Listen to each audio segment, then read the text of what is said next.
After my brother got married and left the house, I've been living with my mother, and it's been just the two of us. I've been frustrated by my mother's attitude, but I'm thankful for how she raised me, so I can't just ignore her. I never imagined she would push me away like that. I've supported her financially so much, yet she kicked me out of the house, and it was my brother and his wife who made this happen. I will never forgive them for what they did. I will definitely get back at them twice as hard. My name is Emily, and I am 25 years old this year. My father passed away a few years ago, and my brother Tom, who is 10 years older than me, left the house after getting married. So now I live with my mother. To tell you the truth, I really didn't like living with my mother. As soon as I started working, my mother quit her part-time job and became lazy at home. Furthermore, she treated me as if I were her maid. "Emily, isn't dinner ready yet? Hey, I'm out of money for this month. Give me an extra $200. Clean my room while I'm out today," and so on. The list of what she'd say to me is just endless. Some might think that if I'm this unhappy, I should just live on my own. Of course, I've thought of leaving the house many times, but she's my real mother. After my father passed away, she raised me on her own. Tom moved far away after he got married, and his wife, Catherine, insists she absolutely doesn't want to live with my mother, so I can't really rely on him. Considering the situation, I, as her daughter, never thought of abandoning her. However, I am also a human being. It doesn't matter if she's my real mother. I can't tolerate everything, and there's a limit. Just today, I unintentionally raised my voice at her. "Hey, Mom, some money from my wallet is missing. Did you take it again?" What an awful thing to say. I just wanted some clothes, so I borrowed it for a while. Borrowed? You've never once paid me back for the money I've lent you. Please stop taking them without my permission. Do you even realize who you have to thank for being able to grow up like this? It's all thanks to me. You're so annoying. I know I owe you, Mom, but see, this is just a way of repaying me the favor. Now that you're independent, it's only natural to take care of me. Don't complain over borrowing just a few $100s. This happens every single time. Whenever I say something to my mother, she replies, "I'm the one who raised you," or "Do you realize who you have to thank for growing up?" And I'm just left speechless. I understand my mother worked hard to raise me, which is why I can't really argue back. To be frank, I got a decent salary and I'm not short on money. Even if I gave my mother $2,000 every month, it wouldn't really affect my lifestyle. However, I always felt that I shouldn't let my mother do whatever she wants forever. Then, one day after I finished work and returned home, for some reason, Tom and Catherine were there. The last time I saw them was at my father's funeral, and we haven't been in touch since then. "Hey, Emily, it's been a while. You still have that gloomy aura around you, huh?" Seems like my brother's insensitivity hasn't changed ever since we were kids. He always looked down on me and made fun of me. "Why are you here, Tom?" "Why do I need a reason to visit my parents' house?" We tore down our family home when Dad passed away. I'm the one who's renting this apartment, you know. Don't be so stingy. Our family is finally together after so long." As we were having this conversation, Catherine chimed in, "Emily, you're as uptight as ever. With that kind of attitude, you'll never get married." Catherine, Tom's wife, would say such things without feeling guilty at all. It's obvious from her comment, and just like Tom, Catherine is also insensitive. I've always disliked the two of them. So after eating dinner alone, I retreated to my room. My mother, probably happy to see Tom after so long, kept chatting away with a smile on her face. It seemed like the three of them occasionally gossiped about me. Since that day, for some reason, Tom and Catherine started visiting my place more frequently. And there's another thing that bothered me. Do they think that this is their home? They are way too relaxed in my apartment. "Hey, Tom, what's the deal? This is my place." "You know, what about your job? You're so annoying. What does it have to do with you?" I'm here because I'm concerned about Mom and I want to visit her often. You never reached out once since our father's funeral. There's none of your business. Speaking of which, I'm hungry. Cook something and do it quick. What's with this guy, seriously? This is my place, isn't it? Why are they lounging around as if they own the place? I want to eat a delicious cake. Emily, buy me one. Upon Catherine's request, even my mother joins in from work today, right? So you're free. Hurry up and go buy it for us, you lazy girl. Catherine, who used to detest my mother and avoided living with her, suddenly seems to be getting along very well with her recently. As for Tom, he's projecting they survive of I'm the eldest son and Catherine's the eldest son's wife, so it's natural for us to be concerned about Mom. Seeing how they act, the two are definitely planning for something. I'm not sure what it is yet, but I'm certain it's not good. Several days passed and then the scheme of Tom and Catherine finally became clear. Emily, I've reached my limit living with you. I've decided to end this life with you. What? I was doing some house chores on my day off when my mother suddenly said this. What do you mean by that exactly? What I said. I can't stand living with someone as slow, lazy, and unattractive as you anymore. What are you talking about? Don't you get it? I've made up my mind. I'm going to live with Tom and Catherine. You're going to live with Tom and Catherine. I was so shocked by this unexpected statement from my mother that I repeated what she said without realizing. The couple who always hated the idea of living with my mother now wants to live with her. What on earth is happening? Just then, Tom and Catherine conveniently arrived. Tom, what's going on? You never reached out to us before, and you always said you'd never live with Mom, right? What is that a problem? It's only natural for the eldest son to live with his own mother, isn't it? Tom, looking down on me with a sense of superiority, said this. Don't tell me that you have some sort of problem if you can't live with Mom. No, that's not what I'm saying. But then it's fine for Mom to live with us, right? Are you serious? Even Catherine was so against living together. Why the sudden change? You're so annoying anyway. Mom's decided to live with us. We don't need you anymore. Just leave. Wait, leave. After all this time when he left everything about Mom up to me, I can't help but feel disgusted with my brother who always speaks so arrogantly. However, it became clear that Tom and Catherine were up to something no good. Although my mother always has a sharp tongue, she is still the only precious parent I have. Besides, I wouldn't want to get involved in any trouble later on. I decided to warn my mother. Mom, isn't it obvious that something's going on? After all, Tom and his wife never once contacted us before. What are you talking about? If anyone's acting strange, it's you. Isn't it? Huh, Mom? Those who just leech off their parents should just leave. The moment she said that, any affection I had left for my mother vanished instantly. After all the support I've given in taking care of her, how dare she say something like that to her own daughter, who has been supporting her all these years? But this is the only time they can make fun of me like this, you know. After a week, they'll experience hell, so they better enjoy this moment. I started planning my revenge on them. Then I'll leave right now, I declared firmly to my brother, his wife, and my mother. The three of them began to chat, smirking at each other. Emily, you're finally leaving the house. Mom, you must be so happy.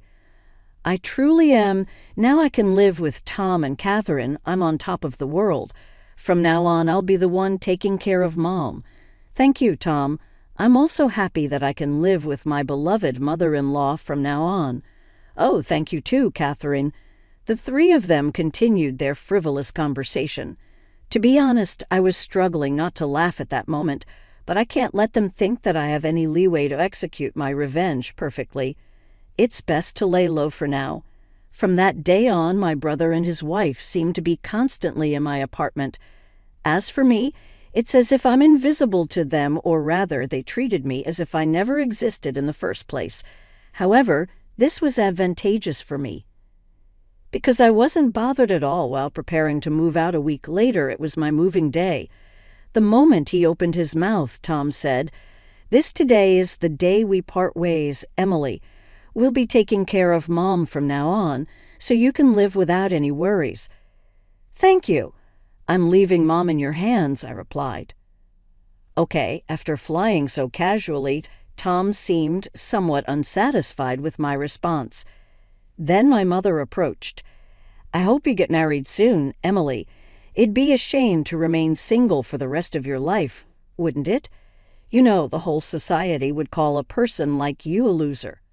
Now, to my mother's words, Tom and his wife snickered. I responded calmly, "That's true. From now on, I've decided to live just for myself. I mean, I no longer have to take care of you now, right? Just stop talking and get out. I never asked you to look after me. I was going to leave quickly anyway." "Oh, seems like they're here. I heard the doorbell ring, so I headed to the entrance. It was the movers from the moving company I had scheduled for today. After having them carry out all the belongings from my room, I pointed to the living room and told the movers, "Oh, and please move all the appliances and furniture in these rooms too." Huh! The dumbfounded voices of the three harmonized perfectly. They were completely confused at what was happening. That TV, the fridge, the microwave. Oh, and this cleaning robot too. Also, the sofa, dining table, and the bed. "Please move everything," I instructed. Then my mother began to argue. What are you thinking? Stop this immediately." "What do you mean? Am I doing something strange?" "Don't play dumb. Taking all the appliances and furniture from this house. Have you lost your mind?" At this, my brother, whose face was as red as a tomato, approached me aggressively. "Yo, listen to Mom. How do you expect us to live without any furniture or appliances? You have no right to take everything. Leave everything here and just go." My mother and brother were squawking in front of me. Thinking I shouldn't waste any more time, I clarified the situation to the two. "Hey, are you getting the wrong idea or something? Everything in this apartment, including the apartment itself and all its appliances and furniture, are all mine. You know this is Mom's place, right? Don't mess with me. All the furniture and appliances were bought using the inheritance from Dad, weren't they? I knew it. He's just an idiot. As I had anticipated, he misunderstood and believed that my mother was financing everything in my apartment. He assumed that she had received a lot of inheritance from my father and had cleverly convinced them to live with her." "Tom, aren't you misunderstanding something? I bought everything in here. I've been giving Mom a monthly support of $2,000, you know. Thus, losses. You just want to live with Mom, don't you? Someday I'll inherit Dad's inheritance." "Huh. What are you talking about? Mom used up all of Dad's inheritance a long time ago." Tom nervously glanced at our mother. She was looking down, her face pale. "Mom, please explain. You told us you bought all the appliances in here," Tom demanded. "Well, I was just trying to look good," my mother replied. "Huh. What do you mean by that?" Tom was bewildered. "We only moved in with you because we thought there was an inheritance from Dad. If there's no inheritance, what's the point of living together?" Tom's wife interjected. "Wait, what are you saying? Didn't you say you'd take care of me because you're the eldest son?" my brother questioned. "I was just trying to be nice. I lied so that we can live together," Tom confessed. Upon learning that there was no remaining inheritance, Tom was furious, and my mother was deeply shaken by the realization that the kindness shown by Tom and his wife was all fake. What a hopeless family, huh? I thought. My mother should have suspected something when Tom and his wife, who hadn't been in touch for a while, suddenly proposed living together. If Tom had been in touch, he would have known sooner that there was no inheritance left from Dad. As I gave the two cold looks, Tom's wife seemed to have an idea and spoke up. "I've got it. It would be great if Emily could live with us again, she suggested. To this, my mother and Tom both agreed. That's right, Emily. You should live with us after all, they chimed in. Yes, Emily, I really do need you, Tom added. Seeing the drastic change in their attitude as they began speaking for their own convenience, I quickly dismissed them right away. What are you even saying? Don't make me laugh. There's no way I'd live with trashy people like you all. I've decided to live only for myself from now on. Whatever happens to you all, I couldn't care less. But why don't you all just happily ruin your lives together? The three of them, completely drained of energy, sat down on the spot as if their knees gave away. All three of them had empty eyes. Goodbye. Do your best as a family, I said, and closed the front door. In just another 2 weeks, the lease for the apartment would end because it's under my name. They'll probably be forced out to leave when the lease is up. Well, it's none of my business anymore. About a week after I successfully moved, as expected, I received a call from my mother asking for help. Emily, please, I can't live properly like this. Come back. There's no way I'm coming back. Why don't you have that idiotic couple take care of you? Actually, it seems they quit their work and moved here thinking I still had your father's inheritance, my mother revealed. They really are terrible people, aren't they? I don't even feel like helping out at all. I don't need a couple who only thinks about money anymore. All I have is you, Emily. Mom, I'm busy. Can I hang up now, please? Emily, help me.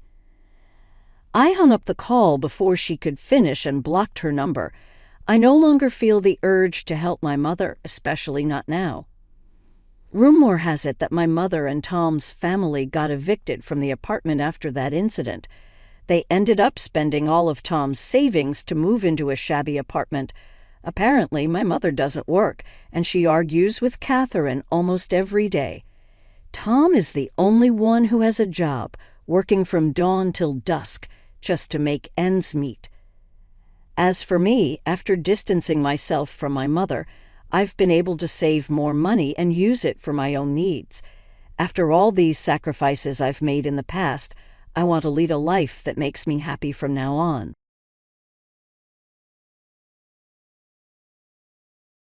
Sit, Duke. Come on, boy, sit. I begged, but my German shepherd just stared at me before knocking over another vase. Luna, my Labrador, was already running around, carrying up the new pillows I had just bought. See, this is exactly what I was saying, my mother-in-law, Patricia, said with a smirk as she stood in the doorway, arms crossed. These dogs are completely out of control. I told James you weren't fit to take care of them. My name is Emma, and until 3 months ago, my dogs were well trained. Duke and Luna knew advanced commands and were always gentle, but suddenly they started acting differently. At first, it was small things. Duke stopped listening to me but obeyed everyone else. Luna started destroying things, but only my things. Then they started having accidents inside the house, but only in my home office. I don't understand, I whispered as Duke ripped apart another cushion. They were never like this before. Patricia sighed and pulled out her phone to record the mess. They need a firm hand. James always said you were too soft. Maybe you should find them a better home. My stomach tightened. James, my husband, was away for 6 months on military duty, and since he left, Patricia had been around more and more. She never liked me much, and lately she had been even harsher. They're my family, I said firmly, trying to catch Luna as she ran past. I'm not giving them up. Family? Patricia scoffed. They're just dogs, and they don't respect you at all. Look at this mess. I looked around the room, feeling like I might cry. The strange thing was, my neighbors said the dogs were well behaved on walks. The pet sitter had no issues when I was at work. It was only when I was home that they acted up. That night, after Patricia left and the dogs calmed down, I sat in my messy living room watching old videos. There they were 6 months ago, doing tricks. 4 months ago, playing gently with kids. 2 months ago, walking perfectly on a leash. What had changed? Just then, my phone buzzed. A message from James. Mom sent me videos of the dogs. What's going on, Em? She says they're out of control. I started to type a reply but stopped. How could I explain that they only misbehaved around me and that they were at their worst when Patricia was watching? Something wasn't right. The next morning, while cleaning up, I noticed something strange. Duke's old training treats near the back door. We hadn't used those in months, but there they were. I picked one up, confused. These were definitely the old treats, but how did they get here? Then I remembered. 2 weeks ago, I had seen Patricia's car in my driveway when I was supposed to be at work. She said she was just checking on the dogs since she had a spare key. At the time, I hadn't thought much about it. Now I wasn't so sure. I walked into my home office where the dogs had been having accidents. Behind my desk, I found more treats. And something else, a small red clicker, like the ones used for dog training. My hands shook. This wasn't my clicker. Mine was blue, sitting untouched in the kitchen drawer. The puzzle pieces clicked together. The dogs were fine for everyone else, but acted up only around me. Old treats appeared out of nowhere. Patricia kept pushing me to give them away. She was always ready to show James videos of their bad behavior. Could she really be behind all of this? That night, I made a plan. I bought 3 pet cameras and placed them around the house. One in the living room, one in my office, and one near the back door. Then I waited. For days, I stuck to my usual routine. I went to work, took my lunch break at the same time, and kept everything normal. The dogs continued their strange behavior, angels for others, troublemakers for me. But now I was gathering proof. After a week, I checked the camera footage, my heart pounding. At first, I saw nothing unusual. Then, on the 4th day at 10:30 a.m., the back door opened. Patricia walked in, carrying a bag from the pet store and smiling. I watched, fists clench, as she pulled out the special treats and the red clicker. "Okay, boys," she said sweetly as Duke and Luna wagged their tails. "Time for some special training. Let's show Emma what bad dogs you can be." I watched in shock as the video played. Patricia had been coming into my house while I was at work, training my dogs to misbehave. She brought their favorite treats and used a training clicker to teach them to ignore me. "Good boy, Duke," she said in the video, clicking the device. "When Emma says sit, you jump up instead." "That's right." She gave him treats, undoing all the training I had worked so hard on. With Luna, she was even trickier. "Here, sweet girl," she said, putting one of my shoes in front of her. Click, treat. Click, treat. Over and over, she trained Luna to think that chewing on my things was good. She spent hours with them, playing recordings of my voice and rewarding them for doing the opposite of what I said. It was all part of her plan. "Soon," she told them, giving more treats, "James will see that Emma can't handle you. We'll find you a better home." My hands shook as I skipped through more footage. She had turned my own dogs against me, confusing them and making me look like a bad owner. Then my phone buzzed. A message from James. "Mom says things are getting worse with the dogs. Maybe we should think about what's best for them." Before I could answer, another text came. She sent me a video from today. "They're destroying the house. This isn't like you." I clenched my fists. Of course, she had sent videos, but only after she had trained them to cause trouble. The next morning, I set a trap. Patricia let herself in as usual, not knowing I was watching the live camera feed from my car down the street. "Time for your special lessons," she said, taking out the treats. "Let's make a big mess for Emma." I had seen enough. I stepped out of my car and walked to my back door, my phone ready. "Having fun?" I said, pushing the door open. Patricia jumped, dropping the treats. Duke and Luna ran to me, wagging their tails, before remembering their training. "Emma," she gasped, "you're supposed to be at work." I picked up one of the fallen treats. "Funny. These are the treats we stopped using months ago.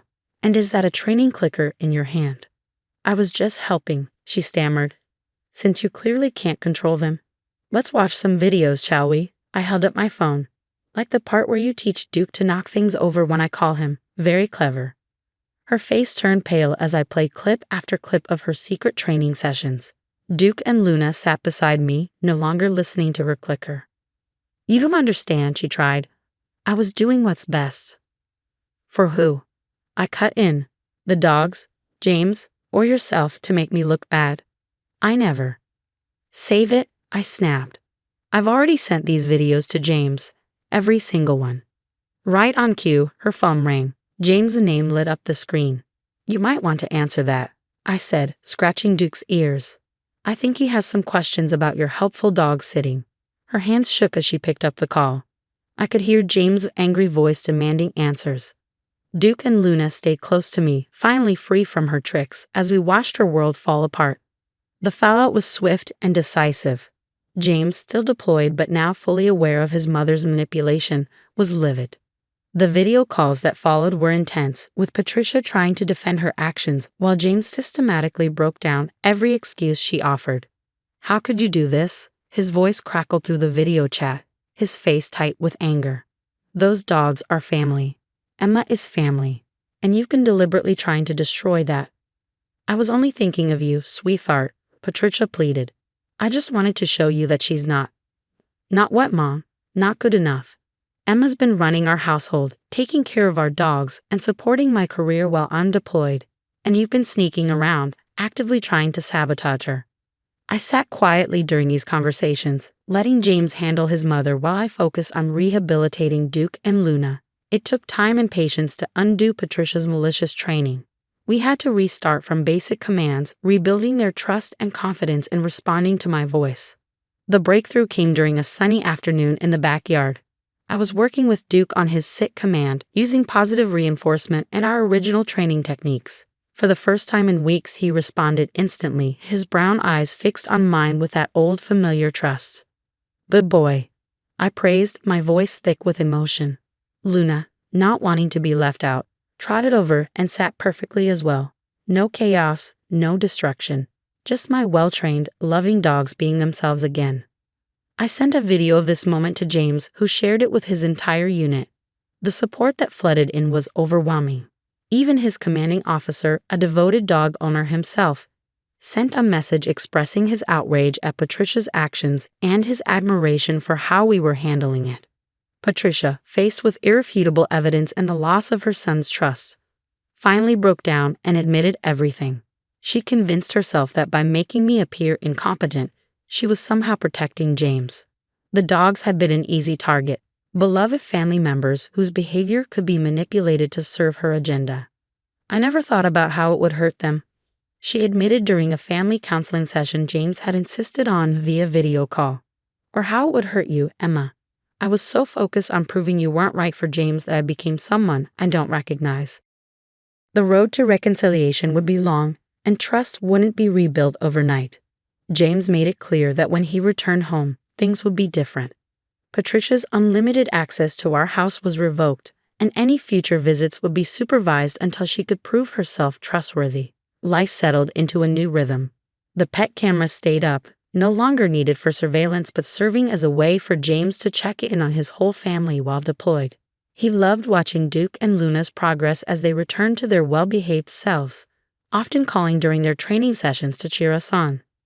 As for Patricia, the incident forced her to confront some uncomfortable truths about herself. She started seeing a therapist to work through her control issues and enrolled in a positive parenting class, her first step toward understanding healthy family dynamics. 6 months later, when James returned home, he found a house full of joy instead of chaos. Duke and Luna performed their entire repertoire of tricks flawlessly, showing off for their dad without a single overturned vase or shredded pillow in sight. "You know what this whole thing taught me?" James said that night as we sat on the porch watching the dogs play in the yard. "Sometimes the strongest people aren't the ones making the most noise. You could have exposed Mom immediately, but you gathered evidence, protected our dogs, and handled it all with grace." I leaned against his shoulder, feeling the warmth of family, both human and canine, surrounding us. "I learned something too," I replied. "Sometimes the worst situations bring out the best solutions." Those pet cameras, I'm thinking of donating some to the local shelter. They help adopters bond with their new pets remotely. Duke and Luna rushed over, squeezing between us on the porch swing, their tails wagging contentedly. They were more than just pets. They were the catalyst that exposed a deeper family issue and, ultimately, led to its resolution. As I scratched Luna's ears and watched Duke rest his head on James's lap, I realized that sometimes the happy ending isn't about everything being perfect. It's about being strong enough to protect what matters, wise enough to handle conflict with grace, and loving enough to leave room for redemption. Even Patricia, who now visits monthly under our new boundaries, has learned to show love without control. Last week, she brought over proper training treats and handed them to me to use.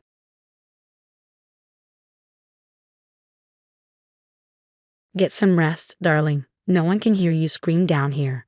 James laughed as he slammed the basement door shut. I heard the locks clicking. The sound sent chills through me, not from fear, but from anger. My name is Olivia Parker. I'm 28 years old, and I never thought my own husband would lock me in my basement. Just yesterday, we celebrated our 5th wedding anniversary. Now I was trapped while James planned to steal my $400 million inheritance. I heard his footsteps upstairs. He was confident, thinking he had won. The basement was soundproof. His idea when we renovated last year. I should have seen the warning signs. You won't get away with this, I said, keeping my voice calm. James laughed. I already have. By the time people realize you're missing, I'll have everything. Your family's fortune, the estate, everything. And you? Just a tragic accident. I sat on the cold floor, but I wasn't helpless. 3 months ago, I noticed money disappearing from our accounts. When I asked James, he had excuses. Business deals, investments. But I wasn't foolish. My father had taught me to be careful with money. So I prepared. I installed hidden cameras, set up a secret phone line, and gathered proof of James's lies. I documented every transaction, every late-night call, every meeting he thought I didn't know about. You trust too easily, Olivia, James taunted. Just like your father did. Did you really think I married you for love? His words made my blood boil. My father built our family's fortune from nothing, leaving it all to me when he died. James pretended to grieve, but now I saw the truth. I heard him moving upstairs, probably trying to access my accounts. He had no idea I'd already talked to my lawyers. The inheritance wasn't as easy to take as he thought. It must kill you, he said. All your father's hard work is about to be mine. I thought of my father's last words. Be careful who you trust. Money changes people. I should have listened. The basement was getting colder. James had turned off the heat. He wanted to break me, make me sign over my fortune. But he underestimated me. My watch vibrated. A message on my hidden phone. Right on time. The cameras had been recording everything. My security team was watching. I have to step out, darling, James called. Bank meetings, you understand. Don't try to escape. He laughed and left. I waited until I heard his car drive away. Then I pulled out my phone and texted my team. Did you get that? Every word, they replied. Police are on the way. Your lawyer has been notified. I smiled. James had no idea about the hidden exit my father had built behind the wine racks. He didn't know I had been ahead of him the whole time. Another text came. He's heading to the airport. Should we stop him? No, I replied. Let him think he's escaping. It'll be more satisfying when he's caught. Sirens grew louder. Soon this nightmare would be over. But as I sat in the darkness, I wondered, how had I missed the signs? How did I let someone betray me so completely? Maybe money didn't change people. Maybe it just revealed who they really were. I heard cars outside. Heavy footsteps. Help had arrived. James thought he was the one in control. But in the end, this was my game. And I had already won. The police found me exactly where James had left me, sitting calmly in the basement. Their flashlights lit up the room, their faces full of concern. They probably expected me to be scared and shaken. Instead, I stood up, dusted off my clothes, and walked out on my own. Mrs. Parker, Detective Martinez said, holding a notebook. Are you all right? Do you need medical help? I shook my head. No, but I do need my laptop. There's something you should see. Upstairs, my house had become a crime scene.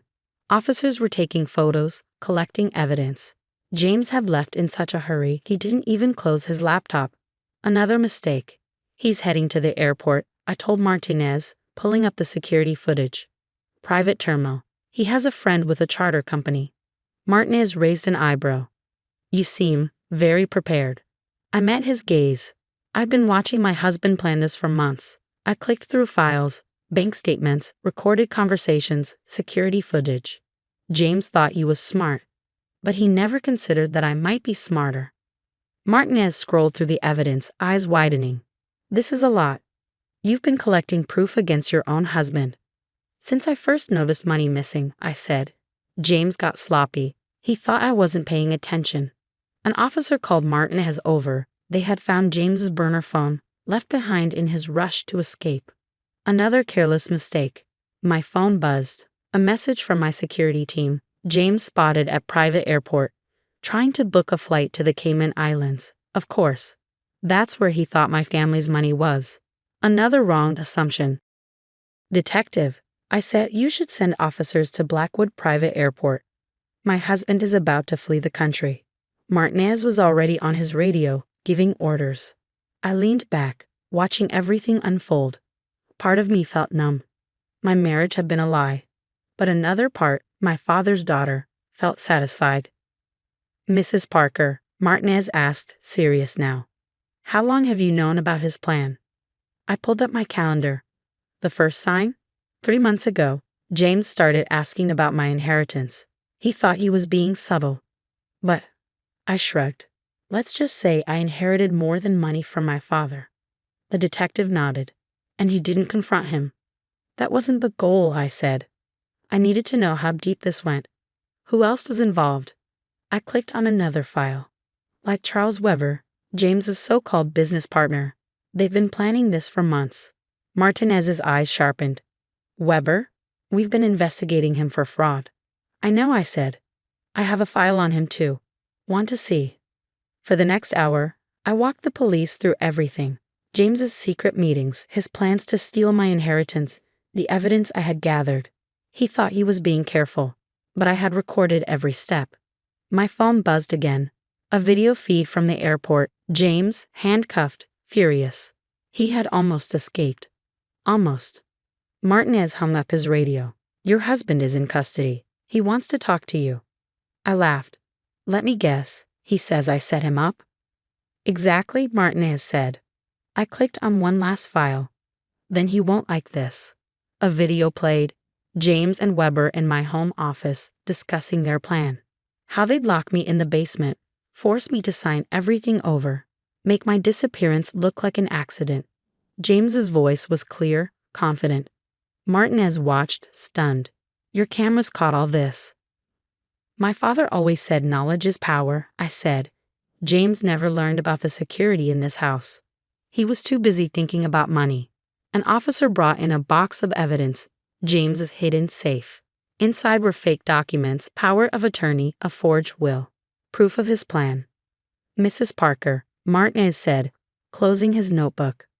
We have enough to charge him, but we'll need you to give a statement tomorrow. I nodded, already dialing my lawyer. The legal battles were just beginning, trials, a divorce. But I had my home back. I was safe.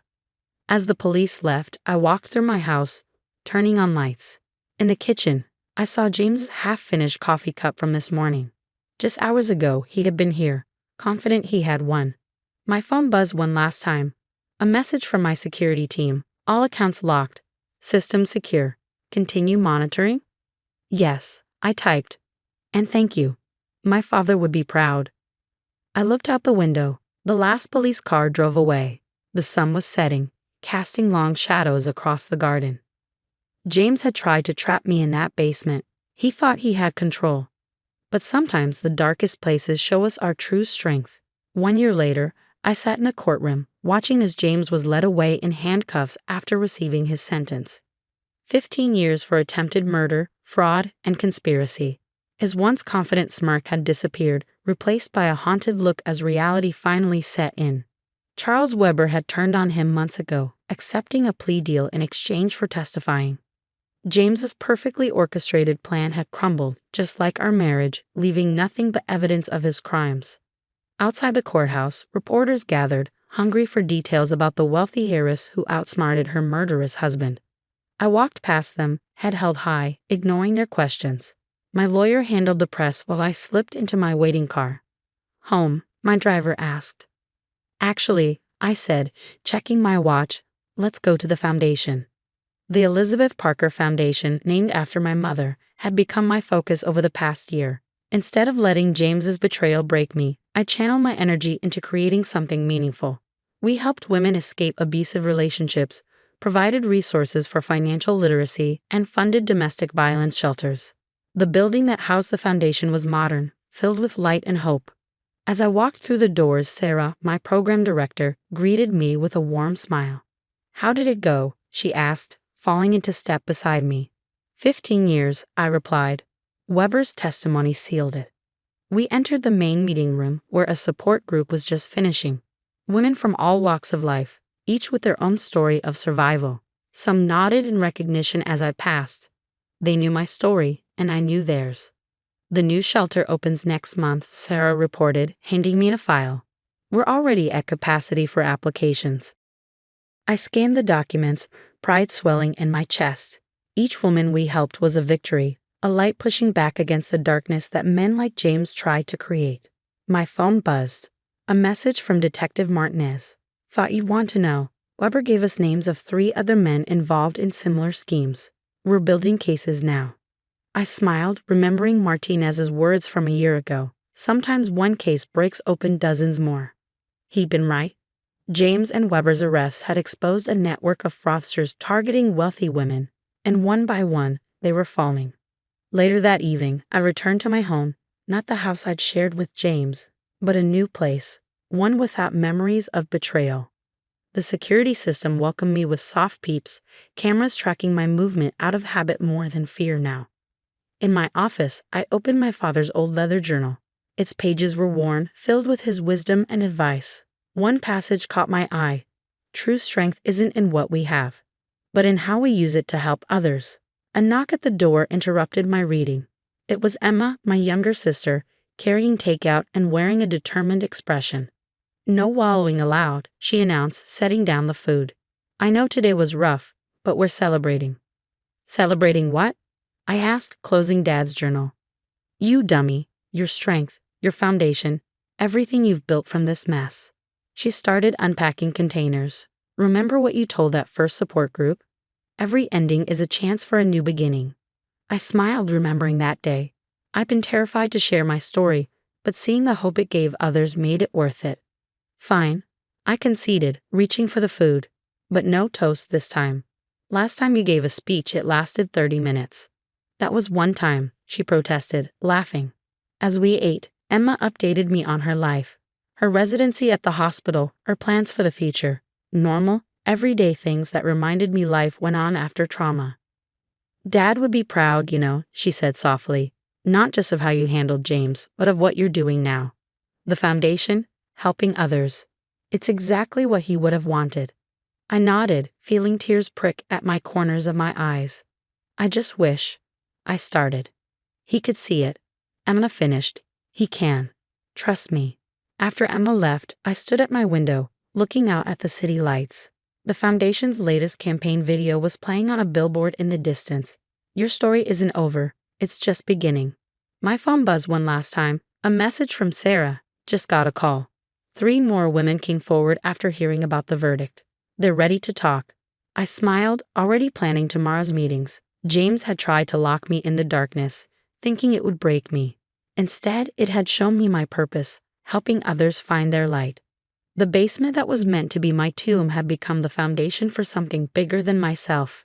Every woman we helped, every story we shared, every life we changed, it was all part of turning darkness into light. My father had been right about money changing people, but he'd also been right about something else. True strength comes from how we use our power to help others. James had never understood that, but I did. And that understanding had made all the difference. Standing there in my new home, surrounded by the life I'd built from the ashes of betrayal, I felt nothing but peace. James had tried to write my ending, but instead he'd only opened the door to my beginning. And what a beginning it was.